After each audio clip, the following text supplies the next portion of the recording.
ഈ പുഴയും കടന്ന് സീരിയലിന്റെ ലേറ്റസ്റ്റ് എപ്പിസോഡ് റിവ്യൂ ആണ് പറയുന്നത്. അങ്ങനെ കാവേരിയെ കണ്ട ആ ഒരൊറ്റ നിമിഷത്തിന്റെ എക്സൈറ്റ്മെന്റിൽ ആകങ്ങനെ വായും പൊളിച്ച് അന്തം വിട്ട് നിൽക്കുമായിരിക്കും നിവിൻ. അവൻ തിരിച്ച് വീട്ടിലേക്ക് എത്തുന്നുണ്ട്. നിവിന്റെ അമ്മ രാജേശ്വരി ഒരു ടീ കപ്പ് എന്ന പേരിൽ ഒരു റിസോർട്ട് നടത്തുകയാണ്. നിവിന്റെ അമ്മയായതുകൊണ്ട് തന്നെ അവരൊരു ഒന്നാം തരം തൻ്റെടിയായ ഒരു സ്ത്രീ തന്നെയായിരിക്കും. ഇങ്ങോട്ടേക്കൊന്ന് വിളിച്ചാൽ അങ്ങോട്ടേക്ക് രണ്ടെണ്ണം തിരിച്ചു വിളിക്കുന്ന ടൈപ്പ്. അവരുടെ റിസോർട്ടിൽ MLA മകൻ കിരൺ മാധവനും അതുപോലെ കൂട്ടുകാരും ബർത്ത്ഡേ ആഘോഷിക്കാൻ വന്നിട്ടുണ്ട്. അവിടെയുള്ള സ്റ്റാഫിനോട് ഈ കിരണിൻ്റെ കൂട്ടുകാർ വളരെ മോശമായി പെരുമാറി. എനിക്കൊരു ലെഗ് പീസ് വേണമെന്ന് പറഞ്ഞു. ആ പെൺകുട്ടിയുടെ കയ്യിൽ പിടിച്ചു വലിച്ച് അകത്തേക്ക് വിളിച്ചു. അവൾ അയാളെ തള്ളി മാറ്റി വേഗം പോയി രാജേശ്വരിയോട് പരാതി പറഞ്ഞു. രാജേശ്വരി പിന്നെ ഒന്നും തന്നെ നോക്കിയില്ല. നേരെ റൂമിലേക്ക് ചെന്ന് കിരണിനെയും കൂട്ടുകാരെയും അങ്ങ് അടിച്ചു നിരത്തി. ഞാൻ ആരാണെന്നൊന്നും നിങ്ങൾക്കറിയില്ല എന്ന് കിരൺ ഭീഷണി മുഴക്കുമ്പോൾ, എടാ നീ ആരാണെങ്കിലും നിന്റെ തന്ത മാധവനാണെന്നും എനിക്ക് നന്നായിട്ടറിയാമെന്ന് പറഞ്ഞ് രാജേശ്വരി അവിടെ ഇങ്ങനെ മാസ് കാണിച്ച് അവിടെ നിന്നും ഇറങ്ങിപ്പോവാണ്. ഈ തള്ളക്കിട്ട് നല്ല പണി കൊടുക്കണമെന്ന് തന്നെ കിരൺ അന്നേരം മനസ്സിലുറപ്പിക്കുന്നുണ്ട്. ഇതേ സമയം അരവിന്ദൻ വീട്ടിലെത്തിയ സന്തോഷത്തിലാണ് മക്കളെല്ലാവരും. ഗംഗയോട് അരവിന്ദന് ഒരു പ്രത്യേകതരം ഇഷ്ടമുണ്ട്. മൂത്ത മോളായത് കൊണ്ട് തന്നെ അവൾ ജനിച്ചപ്പോഴത്തെ ആ ഒരു ഓർമ്മ ഇപ്പോഴും അച്ഛൻ്റെ മനസ്സിലുണ്ട്.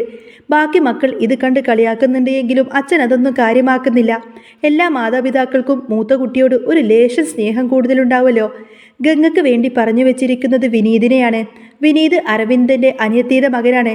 ഗംഗയ്ക്ക് വിനീതിന് വലിയ താല്പര്യമൊന്നുമില്ല എങ്കിലും വിനീതിന് അവളുടെ ജീവനാണ്. അവൾ അടുക്കളയിലേക്ക് ചായ എടുക്കാൻ പോയപ്പോൾ വിനീത് അവിടെ വന്ന് പതുക്കെ കാര്യങ്ങൾ തിരക്കി. അമ്മാവൻ വന്നത് ഗംഗയുടെ കല്യാണക്കാര്യം വിനീതിലൂടെ നടത്താനാണെന്ന് അവൻ പറഞ്ഞു. പക്ഷേ ഗംഗ വിനീതിനെ ഒന്ന് കളിയാക്കുന്നുണ്ട്. ഞാൻ എപ്പോഴെങ്കിലും വിനീതേട്ടനെ ഇഷ്ടമാണെന്ന് പറഞ്ഞിട്ടുണ്ടോ എന്ന് അവൾ ചോദിച്ചപ്പോൾ വിനീത് ആകങ്ങ് നടുങ്ങിപ്പോയി. വീട്ടിലെ എല്ലാവർക്കും വിനീതിന് വലിയ കാര്യമാണ്.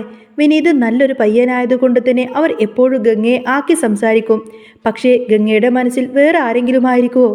പിന്നീട് രാജേശ്വരി നിവിനോട് പറയുന്നുണ്ട് അവനെ ഉടനെ എങ്ങും വിടില്ല എന്നും അവനെ കെട്ടിച്ചു വിടാൻ പ്ലാൻ ഉണ്ടെന്നുമാണ്. അമ്മ ചായ എടുക്കാൻ പോയപ്പോൾ നിവിൻ ഓർക്കുന്നത് കാവേരിയാണ്. അമ്മ മാത്രമല്ല, ഇപ്രാവശ്യം വേറൊരാളും കൂടി എന്നെ ഇവിടെ പിടിച്ചു നിർത്തും അന്ന് അവൻ മനസ്സിലോർത്തു. കാവേരിയെ കണ്ട ആദ്യ കാഴ്ചയിൽ തന്നെ നിവിൻ അങ്ങ് ഫ്ലാറ്റായി. അങ്ങനെ നാളത്തെ പ്രൊമോയിൽ കാണിക്കുന്നത് മകൾ ചേർന്ന് അച്ഛനും അമ്മക്കും വേണ്ടിയിട്ട് ഒരു മണിയറ ഒരുക്കുന്നതാണ്.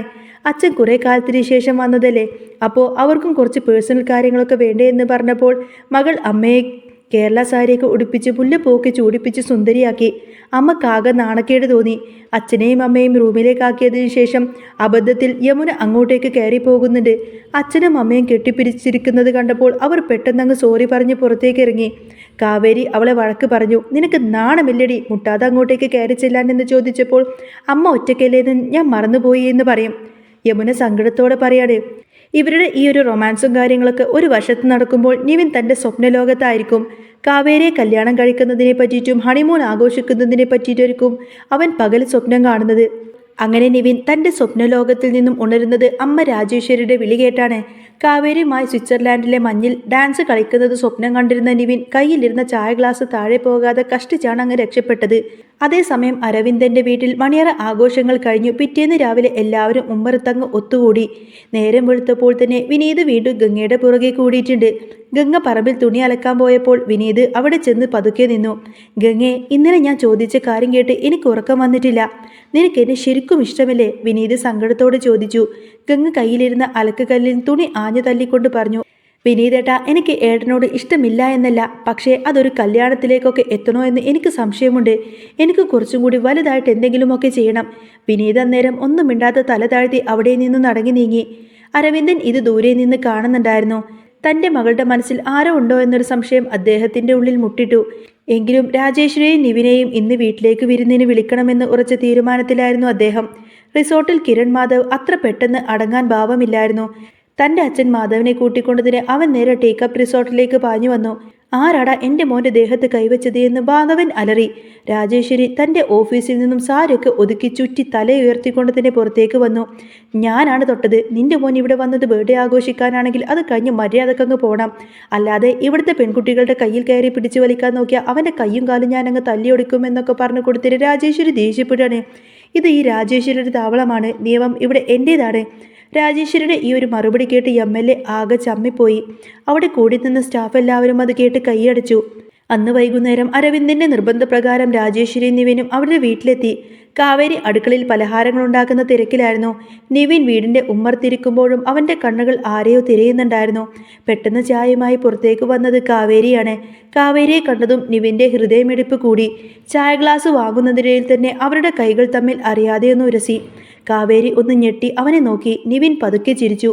താൻ ഇന്നലെ കണ്ടതിനേക്കാൾ സുന്ദരിയായിട്ടുണ്ടല്ലോ. ഇന്ന് നിവിൻ പതുക്കെ പറഞ്ഞു. കാവേരി ഒന്ന് നാണിച്ച് അകത്തേക്ക് ഓടിപ്പോയി. തൻ്റെ മകൻ്റെ നോട്ടം എങ്ങോട്ടേക്കാണെന്ന് രാജേശ്വരിക്ക് കൃത്യമായി തന്നെ മനസ്സിലായി. അരവിന്ദ, നമ്മുടെ മകൾ തമ്മിൽ ഒരു പൊരുത്തമുണ്ടെന്ന് എനിക്ക് തോന്നുന്നു, രാജേശ്വരി പതുക്കെ അരവിന്ദനോട് പറഞ്ഞു.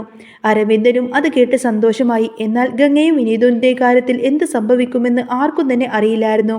ഈ പ്രണയക്കഥയിൽ ഇനി വമ്പൻ ട്വിസ്റ്റ് തന്നെയായിരിക്കട്ടെ വരാൻ പോകുന്നത്. നമ്മൾ ഒട്ടും തന്നെ പ്രതീക്ഷിക്കാത്ത രീതിയിൽ വമ്പൻ ട്വിസ്റ്റ് നിറഞ്ഞ എപ്പിസോഡുകളാണ് ഇനി വരാൻ പോകുന്നത്.